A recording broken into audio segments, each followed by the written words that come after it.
So some time ago, me and some friends watched a Z-grade movie that a group of reviewers have seen, and I thought it would be a great idea to purchase the movie and watch it with them, even take notes with them for what could go into this review.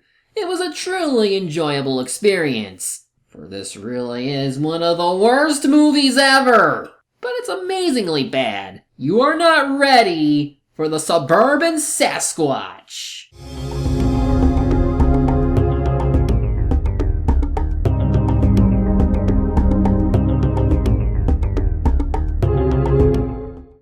I think the last time I took a hard look at anything Bigfoot or Sasquatch related was Harry and the Hendersons, which if I recall was pretty wholesome. This is meant to be a horror movie, and one that is so cheesy that it's like a gushing fondue. You put it on a table with something like Birdemic, and it speaks wonders to your palate. Suburban Sasquatch comes to us by Troubled Moon Films, which its website proudly says that it's an independent Z-grade movie-making studio.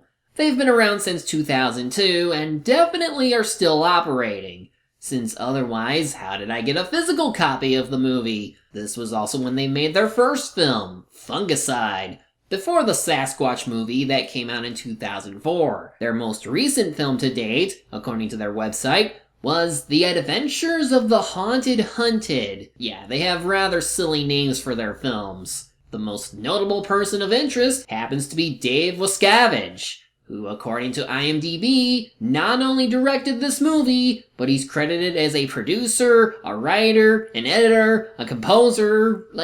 I think most of his credits tied to just Suburban Sasquatch alone. At least he's dedicated to his craft. But how is the actual quality of his work? Well, let's find out as we land on the Troubled Moon and check out this Suburban Sasquatch for ourselves. And immediately after the opening credits, with trees straight out of an old PC game, we get a nighttime driving scene shot during the day. And you know that this is the case when you see the sun shine through the car windows. So these unimportant teens are heading to a party, which means they've been invited to die. Oh, the whole point is to get away from the city. I know, but still, it's just so far away. I really don't feel like going. Barely even seems worth it anymore.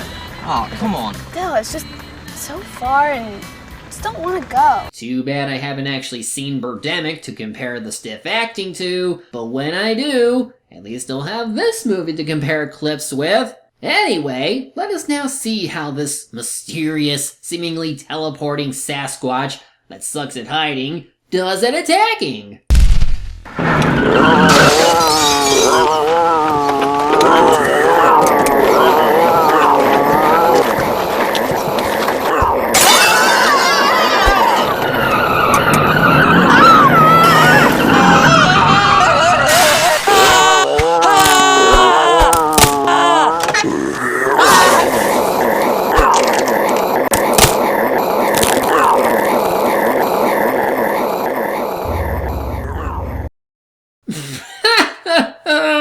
What was even happening just now? Guy gets attacked, they kinda drive, but not really, though they pretend they are. Then Sasquatch rips his arms off, even though they clearly look like his legs. And then his head gets slammed in. Just, what is going on? I know by this point, digital effects were kind of on the rise, but how do you mess up your practical effects this much? And they do have fake arms. That girl certainly loses them when she gets attacked. Just, wow. We're only 3 minutes in this hour and 40-minute film, so strap in. Wow. I don't even need to see Birdemic to know that this looks like a better crappy eagle image than what is used in Birdemic. Anyway, here we have Tala, who is clearly a white woman playing a Native American. She likes staring awkwardly at campfires. It has begun. Your guide appears. Yes, Grandfather. All creatures on this island must be delivered from evil. I am ready. So does this mean you're gonna go hunt the Sasquatch now? Nope! Now we get introduced to Rick and his hairy mountain, getting a call from Steve Parker about the recent attack. Rick is apparently some journalist who's been investigating these attacks based on how this is another one. Otherwise, Steve and his partner John see the bodies that appear less mutilated than what the Sasquatch actually did. Nice that her arms grew back, as did that one guy's head. Great continuity! John finds a large footprint and starts having a shocking reaction. I wonder if he knows something. And despite Steve being the one who called Rick here to check out the bodies, he has to say, I don't know anything, and have John tell him to leave since they can't have the public know. But enough of that, time to watch a couple of fishermen be typical men. See which one you can spot as the director in this scene. Beer me.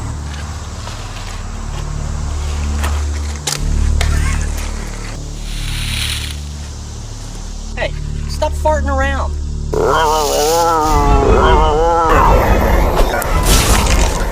Oh! Dave! Dave! Dave! Dave! Outstanding. Did he just freaking die after getting an arm thrown at him? I mean, he's not moving in that river, so he'll probably drown. Anyhow, Rick goes to his workplace, a high school. How do I know it's a high school? Because you can look out the windows and see kids playing soccer. Readers don't wait for another. They want information, short, concise, with a few ads laid out for them to shop along the way. Right. Anyway, it seems that there's been another death in the same area. Hey, did you just hear that? Your IQ just hit the floor while we were talking. Look, kid, I know you're eager. I know you're young. I was both places at one time, too. But it doesn't sell papers. I thought my music was overpowering at times. This just seems a bit too loud. Anyway, asshole editor is an asshole, but both keep repeating, I want stories that sell. I have a story, give me a chance. I don't want your stories, I want stories that sell. But I have a story. Give me one that sells. Well, since it's only been like 5 minutes since we had someone die, how about a fake out where we think this kid is next, but isn't when the kid sees nothing and runs away to tell his mom. You did? What did he look like? He was big and hairy and he had huge fangs. Okay, well, you know, monsters don't really exist. Why don't you go outside and play? Monsters are not real, like the boogeyman or your father. They're not really there. Oh, wow. Oh, even better. She sees the hairy monster with stained swirls on its nipples and goes to attack it.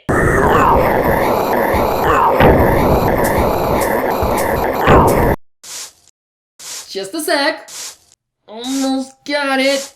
And then she gets slapped to the ground. What, no decapitation? Even the bear in Grizzly could decapitate a horse with a single swipe. He can't even drag this woman without her pushing herself along. He's kind of a weak Sasquatch. Also, is that seriously a foot they edited in? Also, I think the thing has a dick. Just, wow, this costume is something else. Poor Timmy. Now he has no mother or father. And I wasn't kidding when I said Tala would do nothing. She's still at the campfire. While she's busy doing whatever, a few more people have died. Well, we can write off that one guy as alive. He only floated like a few feet from when he fell. He stumbles upon a cave that looks like a vagina, and clearly it isn't really a cave but some rock formation. But the digital effects show a woman trapped inside.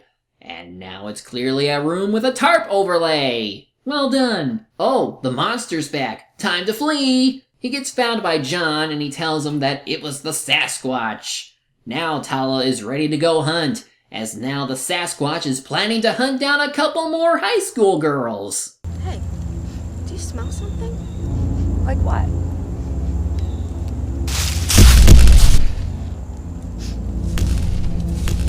Oh wow, it really is a teleporting Sasquatch. And yes, they do explain it. And of course, while it appears to be charging from the front, it slashes one of them in the back. Then we get a really awkward chase that results in one of them losing a leg. Actually do two this time.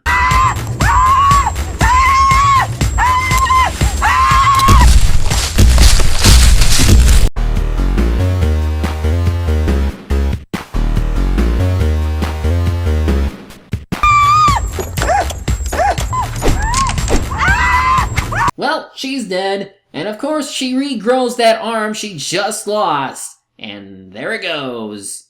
You just wait till it grows back! Finally, Tala shows up to battle the monster.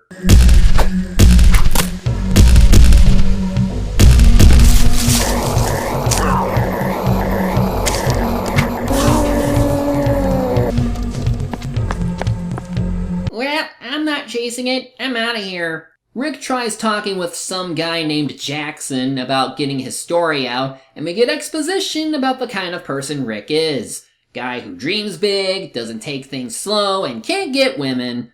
Yeah, as we'll learn later, the guy is also a bit of an incel. Rick is probably the weakest part of this movie, since he feels out of place, having little to do nothing with the Sasquatch stuff for the first half of the movie until he actually meets Tala. The police officers are more entertaining, since John clearly has a history with the creature, and his overacting I find to be pretty funny. Didn't I tell you to stay out? This is a crime scene. Police jurisdiction. Now beat it. I'm not giving you any more warnings. As for Steve, well, he gets at least one really funny encounter with the creature that is the defining moment for just how bad these effects can truly be. Oh wait, dear God is coming right at me! John!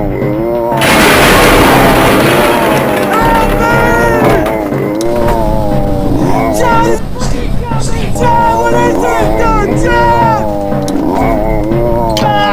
John, what is this? John! That NES sound effect at the end clinches it. And then it leaves. Guess he was bored with trying to get a guy from inside their car. Ah, stock photo that's badly framed. Only you can comfort me. Now we continue the epic battle between Sasquatch and Tala, with giant boulder throwing action.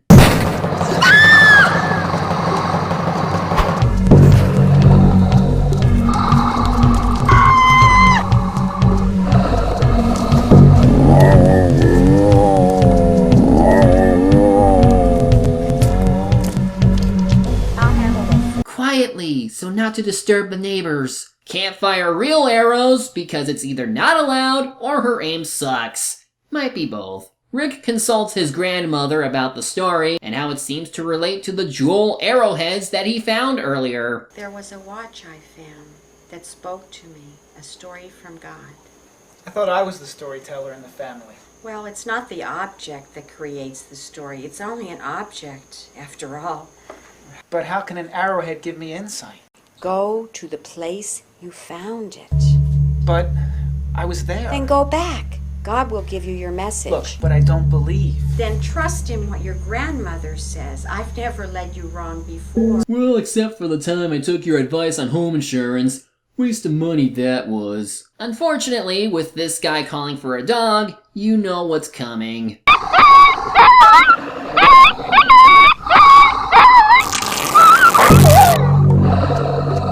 Muffy, no! But at least they make up for it with this. No!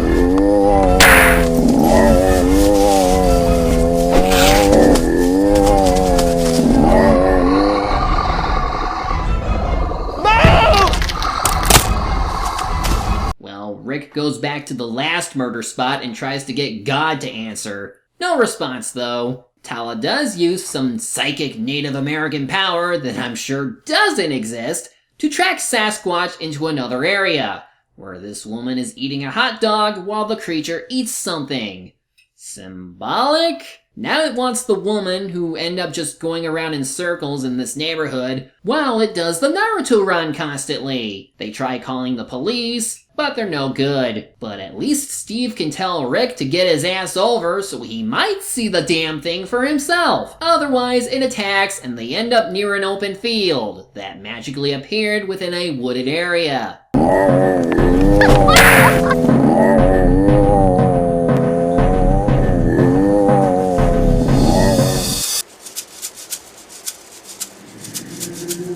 Oh, another ability Native Americans have! Psychic healing powers. Rick and John arrive in time to witness the epic battle unfold, and to see the creature kidnap someone. But now Rick can finally be a part of the plot proper, as he tries interacting with Tala and learning that Sasquatch is killing people. Thanks for giving my position away.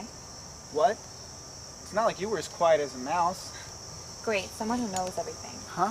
What are you talking about? What are you doing here? Protecting you. Although I don't know why. I smell romance. Otherwise, Steve finally learns the reason that John's been keeping the Sasquatch thing quiet. For you see, before coming here, he used to be married with someone, and as he went to go get something in the house, she was left alone, and...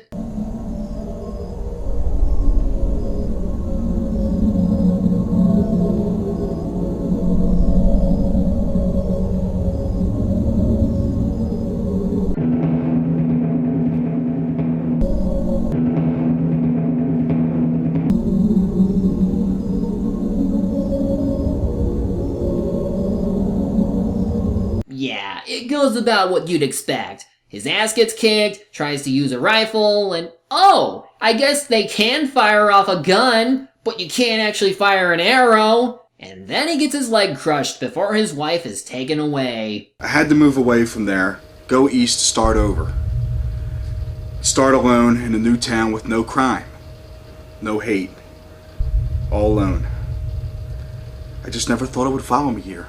Meanwhile, Rick is acting like a stupid white guy and not believing that the Sasquatch is real, even though he saw it earlier. Again, part of why he's the weakest aspect of the movie. He's just very unlikable with how he wants to get his story out and is rather closed-minded on what's possible and takes it out on those who are actually open-minded. The best parts are the Sasquatch attacks. And speaking of, we're breaking out the good gore effects for this scene. Oh, God damn it! Ah!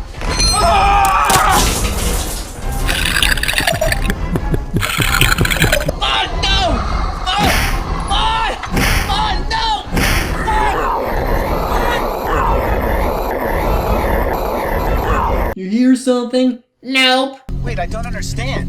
How can a creature as large as this have survived so long without being caught? He who screams in the woods can manipulate the spiritual plane. He can make you see things, feel things. So yeah, he can apparently mess with reality. It's like a more messed up version of SCP-1000 than what they have there. Well, I'm impressed. Someone as attractive and pretty as you. Oh, I'm sorry. Yep. Totally an incel. She tries saying, "You're special," and he's like, "No, I'm not." And they find Sasquatch again. For how much blood it loses, it never seems to run out. It gets away, and now we start going into a bit of a slow period. Yeah, the pacing is weird. It started out going seemingly fast, but then it starts slogging now that Rick is with Tala. He keeps asking questions about, "Can you kill this?" and whatnot. And it's like, shut up! You're not insightful because you question the idea of gods and destiny. Also, the only real bad effect I can't stand is the shaky cam bits. It gets a little nauseating at times. Look out! It's a birdemic! Anyway, John and Steve called in some guys to help hunt their Sasquatch. One even shooting it with a pistol that had a scope on it? But see, this is my favorite part of the movie since we're dealing with rednecks trying to hunt down a hairy ape with a very big dick despite them normally having tiny balls, in what's basically a really bad Predator remake. Oh, shit! Are you alright? Oh, no, just hang on. Somebody call the doctor! Yes, a small net is more than enough to capture it, and it somehow got bigger and is moving weirdly. But it failed! Don't walk toward it, back away and shoot! And like the idiots they are, they all die rather easily. It's Bigfoot!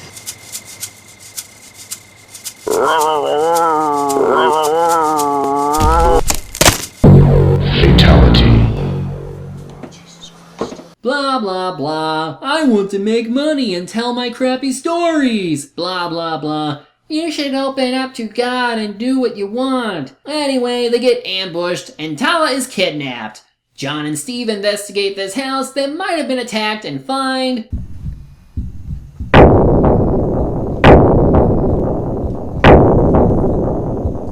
hey, one guy's still alive, and he pukes. What is...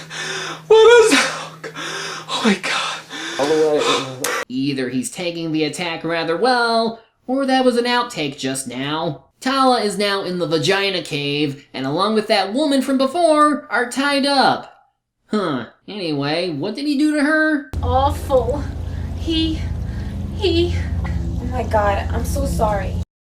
I'm going to assume it's not what I think it is. And she gets taken away to either be eaten, or whatever else they implied. Rick sulks in his home how much of a loser he is, before sulking to his boss about how big a loser he is. But then, because the feather he kept dropped into his hand, he decides, I'm gonna do something. He follows the eagle that Tala was tied to, and finds the vagina cave. You know, she could have easily gotten out of the easily broken binds. Also, Sasquatch was hiding in there. Guess he was lazy and didn't want to come out until they escaped. Rick gets injured during the assault, and while she deals with that, Sasquatch goes on another attack. Harold! Harold, it's a monster! Harold, it's a monster! Cool! Let's let it in! Luckily, the lady called the cops earlier, and they show up for the climactic battle between John and the Sasquatch. Now with both day and night shots. Truly, this was a well-made film. Let him go!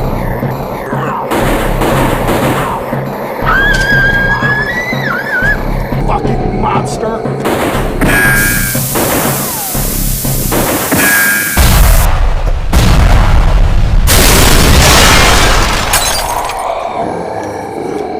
John, you alright? We did all we can do. And guess what? We never see them again. They are no longer part of this movie. So even though we established that Tala has magic healing powers, she uses magic herbs instead. Because this isn't any normal wounds that a regular doctor can fix. This is something that only magic white Native Americans can do. I'm all better now, but I don't want to risk my life anymore, and neither should you. I see a world much greater than mine. And if that means protecting those who don't care, so be it. All my life, I've wondered where I belong. Always searching others for the place to be. Well, your place is here, among the rest of the wood that you yourself are. He tries convincing her to stop killing Sasquatch and live a life away from nature and crap, but at most he's willing to work with her till they kill the creature. Speaking of, now it's going for his grandmother. Oh yeah! Time to screw fate and go save her.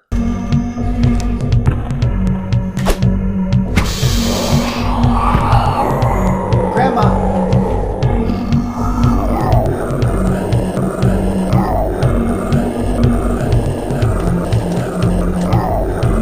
No, Rick, the bullets won't kill him. But my magic tomahawks would do something. Oh, wait, they won't. And since the Native American woman is unable to do the job she was trying to do forever, it's up to a white guy to finish things by doing exactly what she was doing this whole time, but actually shooting the damn thing in the heart.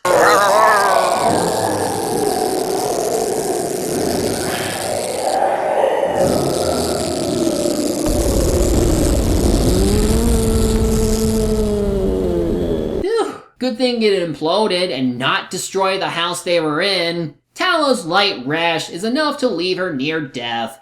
Granny tells Rick he needs to help her, and he begs God to help him use the right medicines to save her. It looks hopeless, but someone lets a stick drop that points in the right direction. And she lives. I'm sorry, Rick. I have to go. But we haven't even had sex yet. I love you, and I would sacrifice myself for you at any moment. Lives to save, and great challenges lie ahead. Too great even for us, my gentle warrior. Goodbye. Stay with me. Oh, this story was going to make me big. You know, maybe if you stay just for a little while, we can move to another town, and I can make enough money, and you can go off when you need to, and we can start a new life. Look, no means no, jackass. Just let her be, and we can end with you being all alone. Okay, he at least agrees to join her in her battle against a creature that finds a way back to this world. and they walk together hand in hand.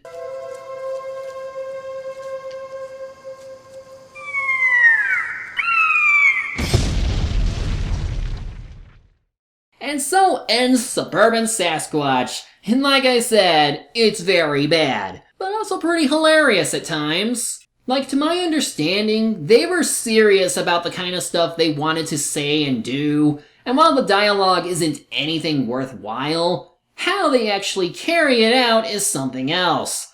Unlike A Talking Cat, where the film was made by one who actually made professional movies on a budget before having less of one for their homemade stuff, this movie was made by people who may have learned a thing or two about how the field of film works, but lack any serious funding to really pull off the things they wanted to do. And that clearly shows with the constant use of digital effects in places where it makes sense to, and then times where it doesn't. The bad editing of scenes, the wooden acting, and really bad day-to-night scenes.